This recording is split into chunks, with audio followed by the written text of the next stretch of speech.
I called, this is Ashmore Goodson, he does a lot of our erosion control stuff. So I calls him and I said, I'm thinking about some ways to stoke up this oil, what do you think about this?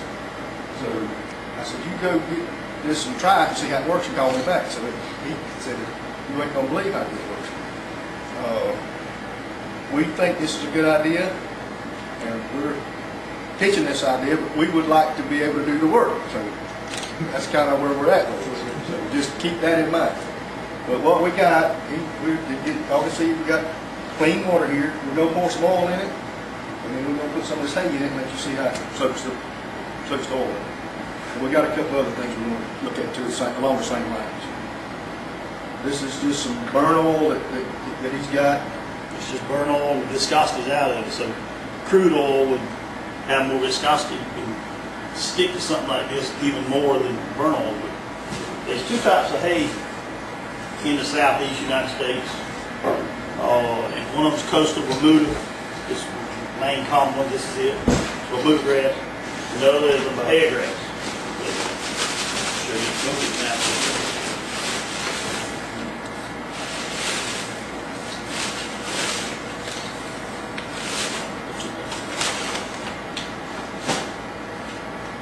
If you just simulate wave, you know, I'm only going to do this for just a few seconds, whereas it can stay in the water for hours and hours and hours, maybe days. The hay won't sink, period. I mean, I've been in erosion control 20, 25 years, and it'll just float to the edge and stay on the edge. You know, so we put out hay bales forever. We've got two scenarios with this. We think, first of all, you could actually disperse it on this field that's out there now. It'll soak up the oil there now. You've got skimmers that come along and skim up the hay, or you could use the shrimp boats out there with their nets to pick it back up, or something along that line. Or if it washes up on shore, it's going to be just like seaweed, and then you take conventional beach cleaning equipment and you just pick it up. And we would have dumpsters on the beach with liners or whatever in them and put in those dumpsters. And then as far as disposing it, my thoughts was take it to some incinerator and use it for energy, and burn it, mix it with wood chips or whatever, and dispose of it like that. I don't know what the DEP implications would be of that or whatever, but as far as getting it out of the water, I've grounded all kinds of stuff in the last few days. This right here is about as green and about as simple as it gets. Now this is just in a few minutes. Now pay no attention to what's around the edge. There ain't no bowl out there in the ocean. There ain't no edges, so this stuff's gonna float and mess around, flop around in the waves. You take a little bit of hay right there. Look what's attached to it.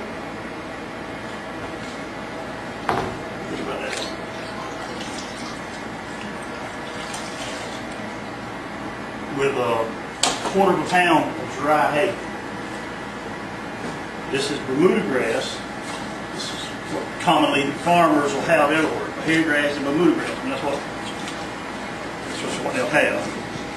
Now there's one other type, hay straw. It's wheat straw, oat straw. It don't have any kind of seed, wild nothing. It can't come up.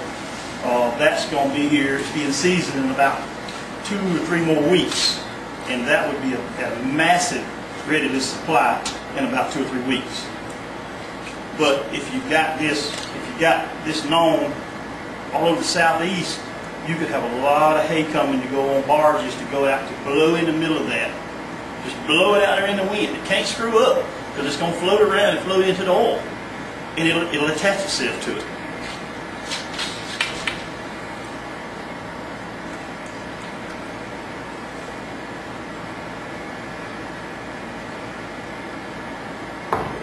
That's a lot different than when I poured it in there.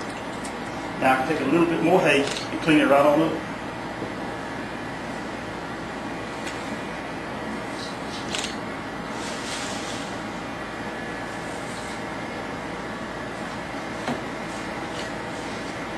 It looks bad around the edges, but there's no pan edges out there in the ocean, of course.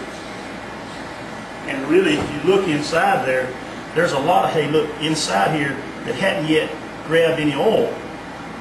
So the hay scattered out will do more weight at you, it's going to you want it more waves, right? The more you blow it, the more you scatter it, each one of them can pull a lot of oil out.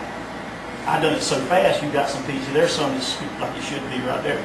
I got some that ain't hardly got any oil on it because I hadn't left it in there long enough.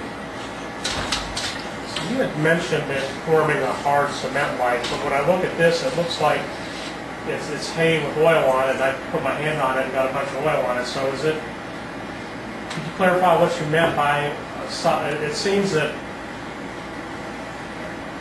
what am I trying to say is, it's not really being absorbed in the hay, it's just on the hay. Yeah, it's attaching itself to it. Right, it attaches itself to it. And that's all you want to do is attach it to something so you can get it. If it makes it to the beach, worst case scenario, it's going to end there at high tide. It's going to be where it's going to be set. And it'll stabilize right there and be in the hay. So you take this beach seaweed equipment, it's pretty readily available. They'll run along there and just roll it, pick it up, go right in. The oil's coming up. If it washes up there without being attached to something, you got it in the sand, you can't get it. In other words, you got a mess to get it. So this would skim it more off the top of the sand as opposed to removing more of the sand. That's right. That's right. They just skim it, and the sand jiggles down it just like getting the seaweed stuff with seaweeds on the beach. But you don't start there. You preemptive. You go deep out there where it's at with barges and stuff, and blow this into it, and it'll be mixing and churning, and then you can put people with nets. Big round bales of hay that you put in a blower, and it actually chops it up and blows it out there in this form. So you got a lot of hay here that's still clean because there's no more oil left there.